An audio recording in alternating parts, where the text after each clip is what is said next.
think it's really important that everyone learns about everyone else's culture. Sunday afternoon, the South Carolina State Museum hosted the 3rd annual Cinco de Mayo Festival.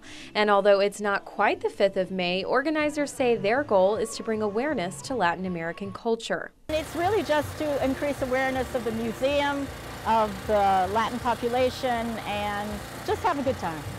And having a good time wasn't too hard. There was dancing, singing, and of course, The food. Food is great, it's delicious. the museum partnered with Hispanic Connections in hopes of not only celebrating a culture, but educating people on the meaning of Cinco de Mayo. It's actually not Mexican independence. It actually is the celebration of the Battle of Puebla, where the Mexicans, a few hardy Mexicans, defeated the French, who were trying to invade their country. Organizers say this year was their biggest turnout yet. People of all different nationalities and ages came out to celebrate and learn more about an important part of the Midlands community.